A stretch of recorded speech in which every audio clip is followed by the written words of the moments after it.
We've got just what you need right here at Femi Wash Media.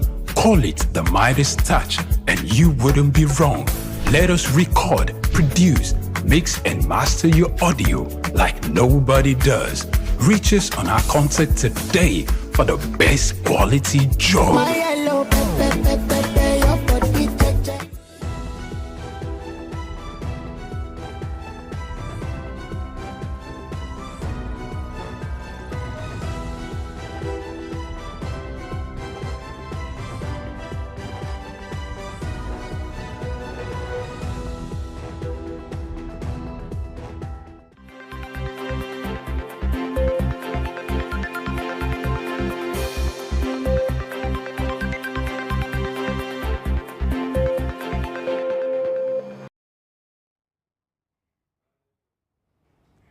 Hello, it's such a delight to have you join us on News Updates right here in Souq News. I am Lovina Emma.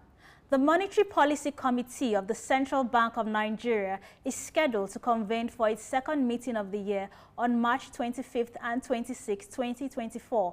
This information, which was revealed on the bank's website, follows the 294th MPC session held exactly 1 month ago, where the committee voted to increase interest rates by 400 basis points, raising the monetary policy rate from 18.75% to 22.75%.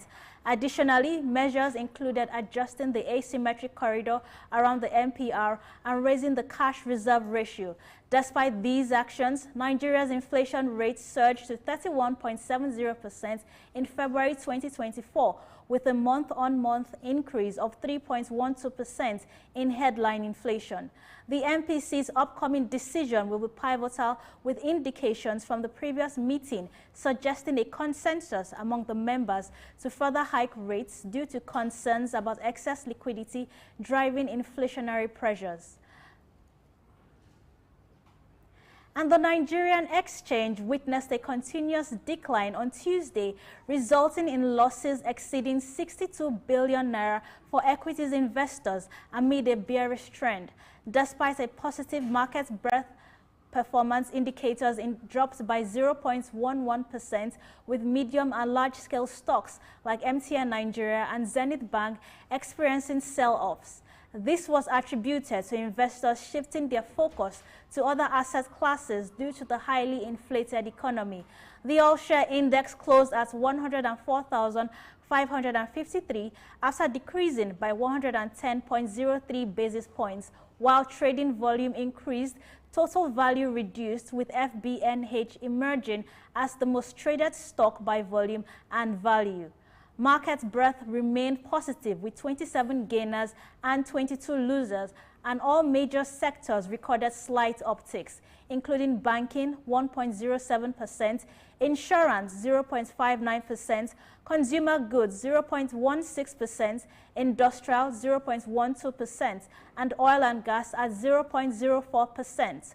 Overall equities market capitalization declined by 62.23 billion naira, closing at 59.12 trillion naira. And moving on to Europe, the European Parliament says that the European Union has tentatively agreed to provide Ukrainian food producers with tariff-free access to its markets until June 2025. This agreement aligns with a proposal from the European Commission in January to suspend duties and quotas on Ukrainian agricultural products until the specified date, with provisions for an emergency break mechanism for certain goods like poultry, eggs, and sugar. European lawmakers expanded the list of exempted products to include oats, maize, groats, and honey. Additionally, commitments have been secured from the Commission to monitor and take action if there is a significant increase in Ukrainian wheat imports. The emergency brake clause will be activated if imports exceed the average levels of 2022 and 2023. Negotiators also mandated that the Commission must respond within 14 days if the automatic safeguard triggers are met instead of the initially proposed 21 days. Recent amendments by the European Parliament further refined the criteria by adding grain and honey to the emergency brake list and adjusting the threshold to the average of 2021, 2022 and 2023, considering the impacts of Russia's invasion on Ukrainian agricultural exports to the EU. And starting from the 1st of April this year, several provinces and territories across Canada will witness an increase in the minimum wage, reflecting adjustments to keep pace with rising consumer price index. The federal minimum wage applicable to federally regulated private sectors such as banking and transportation will rise from $16.65 to $17.30 per hour. Employees in these sectors are mandated to ensure compliance with the new rates.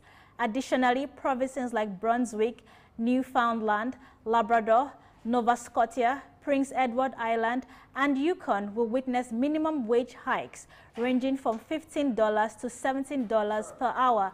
Effective April 1st, further increases are scheduled for Quebec on May 1st, and British Columbia on June 1st, and select provinces on September 1st. Mexico's central bank is anticipated to implement its first benchmark interest rate cut since mid-2021. 16 out of 17 analysts have surveyed the forecast of 25 basis points reduction to 11%, aligning with the rate adjustments initiated by other regional central banks in the previous year. Only one analyst anticipates the Bank of Mexico, commonly known as Banxico, to maintain the rate at its current level of 11.25%. This potential adjustment responds to a declining inflation rate and the perceived restrictiveness of current monetary policy, as indicated by the Activner firm in an analyst note. Despite expectations for a rate cut, analysts do not foresee the commencement of an aggressive easing cycle. This move will mark a departure from the central bank's previous tightening stance, initiated in response to inflationary pressures, supply chain disruptions, and economic challenges stemming from global events like Russia's invasion of Ukraine. And that's all for now on News Updates. Join us later in the day for News Hour for a comprehensive news package across the globe. I am Lovina Emma. Many thanks for watching.